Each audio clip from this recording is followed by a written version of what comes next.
ئەمڕۆ دیارە کۆبوونەوەی پەرلەمانی کوردستان بوو سەبارەت بە هەمواری یاسای سەرۆکایەتی هەرێم و کاراکردنەوەی ئەو دامەزراوەیە.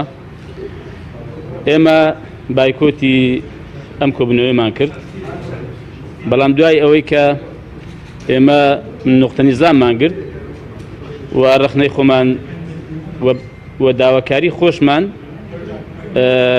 و داوای ڕوونکردنەوەشمان کرد لە سەرۆکایەتی پەرلەمان سەبارەت بۆ پرۆژە یاسایی کە بۆ سەرۆکایەتی هەرێمی کوردستان ئێمە پێشکەشمان کردبوو. پرۆژە یاساکەی ئێمە پێم وایە بارودۆخی هەرێمی کوردستانی لەبەر چاو گرتووە. پرۆژەیەکی هاوسەنگە لەگەڵ ئەوەی کە ئەم دامەزراوەیە هەبێت لە هەرێمی کوردستان وە گرنگ و پێویستیشە، بەڵام لەگەڵ سیستەمی پەرلەمانی هەرێمی کوردستان تێک نەگیرێ بەو شێوەیە بێ و لە بەرامبەر پەرلەمانی کوردستانیش بەرپرسیار بێ. ئێمە بەم شێوەیە پرۆژەکەمان پێشکەش کردووە. تەبان ئێمە لە 26 مانگ پرۆژەکەمان پێشکەش کردووە بە ژمارەکانی سادیرەی کە لەلایەن کاروباری پرۆژەکانەوە وارد کراوە لە 26 مانگ بە ژمارەکانی 26 و 30 و 31 و 32 و 33. ئەمە مۆری واریدی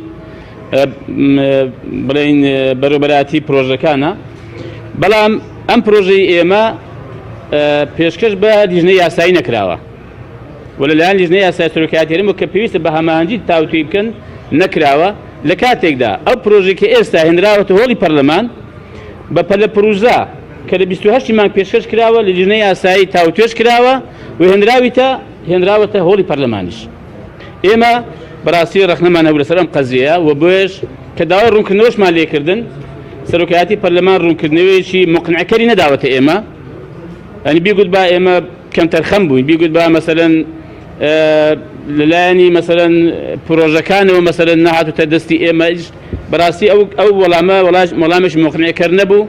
بۆیە ئێمە ئامادەین وەکو فراکسیۆنی کۆمەڵی ئیسلامی ببین بە بەشێک لە پرۆژەیە کە قسەی ئێمەی تێدا وەرنەگیرا بێ و حساب بۆ پرۆژەی ئێمە نەکرا بێ کە ئەمە ڕای دەگەێنن بۆ هەموو هاوڵاتیان هەرێمی کوردستان دەستپێکردنی سەرەتایەکی خراپە، بە تایبەتی لەسەر ئەم پرسە کە پرسی سەرۆکایەتی هەرێمە و کە پەیوەندی بە هەموو هاوڵاتیانی هەرێمی کوردستانەوە هەیە.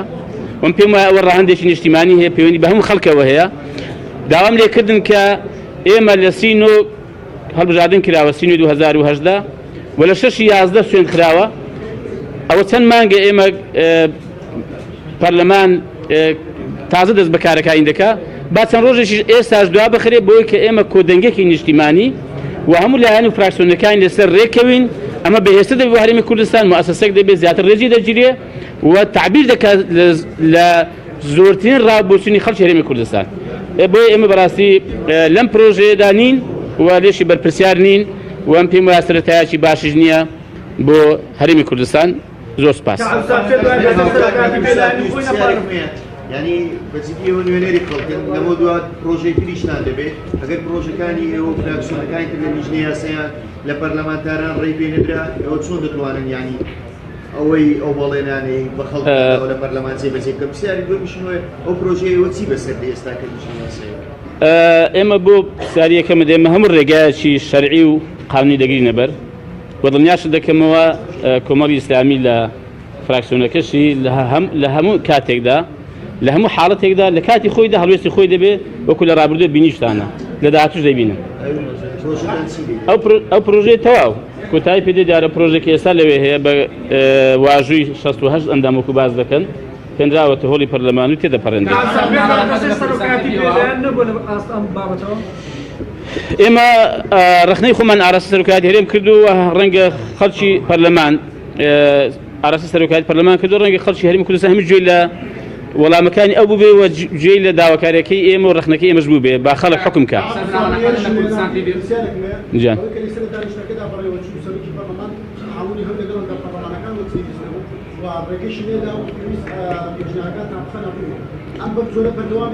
ئەمن وەکو باسم کرد سەبارەت بەم پرسە بە تایبەتی دەکرێت هەندێک پرسێ بەم شێوەیە مامەڵە بکرێ و زوو هەوڵ بەرێ ینی پەرلەمان کارا بێ و ڕەنگە پرۆژەی زۆر بێ و بابەتی زۆر بزوو ینی پەلەی لێ بکرێ بەڵام ئەم بابەتە بەڕاستی پێویستی بە تاوتوی زیاترە ئەم بابەتە پێویستی بە گفتوگوی زیاترە و ئەم بابەتە ناکرێ بەڕاستی بەم شێوەیە تێپەڕێنرێ چونکە من لە ڕابردوو ئاماژەم پێ کرد کە ئێمە لە ڕابردوودا بەهۆی سەرۆکایەتی هەرێم و هەمواری یاسا سەرۆکایەتی هەرێم و تووشی کۆمەڵە قەیران بووین ئەمن هیوادار بووم ئومێدم دەکرد کە پەنمان لێ وەربگرت بێ و ئەم هەڵەی ڕابردوو بە شێوەیەکی کە دووبارە نەکەینەوە کە هەرێمی کوردستان تووشی کۆمەڵە قەیرانیکە و ئاڵۆزی سیاسیکە بکەینەوە بەداخەوە ئەمن پێم وایە بەم شێوازە مامەڵەکردن لەگەڵ فراکسیۆنەکان بە تایبەتی بۆ پرسێکی ئاوا گرنگ کە ڕەهەندی نیشتیمانی هەبێ کە کۆمەڵێک بوعدی سیاسی هەیە دەبوو بە شێوەیەکی فراوان مامەڵێکە کرابە و ڕاوبووچنی خەڵکی زیاتری وەرگیرابە بۆی کە خەڵک زیاتر لەگەڵی دابان و سپاس بە هەم لای دەستان خۆش بیاخۆ